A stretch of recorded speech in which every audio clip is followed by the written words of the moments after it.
Sebelum Anda tergiur diskon besar-besaran mobil listrik di pameran, Anda lihat harganya turun drastis dari ratusan juta kini seolah terjangkau, seolah-olah EV yang tadinya mahal kini menjadi murah di Indonesia. Tapi pernahkah Anda bertanya-tanya kenapa? Kenapa pabrikan begitu rela membanting harga? Apakah ini deal terbaik dalam hidup Anda? Atau justru jebakan finansial tersembunyi yang baru akan Anda sadari 5 tahun kemudian? Kali ini kita akan membongkar 4 rahasia besar di balik mobil listrik yang tiba-tiba murah di Indonesia. Dengan fokus pada monster terbesar, baterai dan depresiasi. Bersiaplah, karena ini mungkin akan mengubah keputusan Anda untuk membeli. Poin pertama, rahasia di balik diskon pemerintah. Hal pertama yang membuat EV terasa murah adalah campur tangan pemerintah. Ini bukan murni kemurahan hati pabrikan. Pemerintah Indonesia jor-joran memberikan insentif, mulai dari pembebasan atau diskon pajak penjualan atas barang mewah (PPNBM), hingga potongan pajak pertambahan nilai (PPN) menjadi hanya 1%. Tujuannya jelas, mendorong adopsi EV dan menarik investasi lokal. Nah, disinilah letak jebakannya.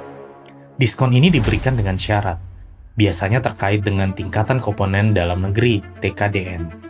Mobil-mobil yang baru masuk pasar atau yang belum memenuhi TKDN terpaksa harus menggunakan strategi harga yang berbeda, atau bahkan menanggung biaya subsidi itu sendiri. Insentif ini sifatnya sementara. Begitu kebijakan berubah atau target TKDN sudah tercapai, harga bisa kembali normal, atau bahkan naik jika biaya produksi global meningkat. Jadi, yang Anda nikmati sekarang adalah harga buatan, bukan harga real pasar yang stabil. Ini membuat harga EV baru menjadi tidak terpatok pada fundamental pasar yang kuat. Poin kedua, perang harga dan banjirnya stok. Rahasia kedua, perang harga yang brutal. Pasar mobil listrik Indonesia kini dibanjiri merek-merek baru, terutama dari Tiongkok. Mereka datang dengan modal besar dan strategi penetapan harga yang sangat agresif untuk merebut pasar dengan cepat. Ketika merek A menawarkan harga gila-gilaan, merek B dan C terpaksa ikut menurunkan harga agar tetap kompetitif. Ini adalah perang stok dan dominasi. Mereka rela memotong margin keuntungan di awal asal mobil mereka bisa beredar di jalanan. Tapi dampak buruknya bagi konsumen, harga yang berfluktuatif liar. Coba Anda beli mobil A hari ini dengan harga diskon. 6 bulan lagi, merek lain masuk dengan harga yang lebih murah lagi. Atau merek A memberikan diskon yang lebih besar, akibatnya nilai mobil Anda langsung anjlok. Inilah yang membawa kita pada rahasia terbesar dan paling menakutkan, depresiasi. Poin ketiga, monster depresiasi. Mobil listrik memang murah biaya operasionalnya, tapi mahal biaya depresiasinya. Di pasar global, studi menunjukkan bahwa mobil listrik cenderung mengalami depresiasi yang jauh lebih cepat dan drastis dibandingkan mobil bensin setara. Kenapa bisa nilai jualnya jatuh bebas? Ini dia 3 alasan utama. Pertama, kecepatan teknologi. Teknologi baterai dan software berkembang sangat cepat. Mobil yang Anda beli hari ini mungkin sudah terasa usang dalam 3 tahun. Siapa yang mau beli mobil dengan jarak tempuh 300 km? Sementara mobil baru 3 tahun kemudian sudah menawarkan 500 km dengan harga yang sama. Kedua, ketidakpastian pasar sekunder. Konsumen mobil bekas masih ragu. Mereka tidak tahu pasti kondisi baterai atau seberapa mahal biaya perbaikannya. Keraguan ini menekan harga jual. Dan ketiga, kekhawatiran garansi. Garansi baterai biasanya 8 tahun.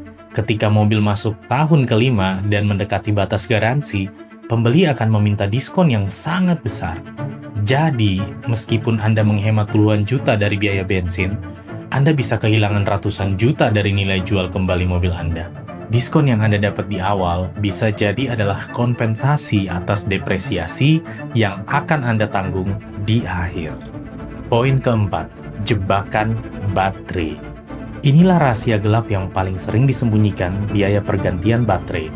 Baterai adalah jantung EV dan juga komponen termahal. Harga baterai bisa mencapai 40% hingga 60% dari harga mobil baru itu sendiri. Meskipun pabrikan memberikan garansi 8 tahun atau 160.000 km, Garansi itu memiliki batas degradasi atau penurunan performa. Misalnya, performa tidak boleh turun di bawah 70%. Mari kita hitung skenario terburuk. Misal, mobil Anda harganya 450 juta.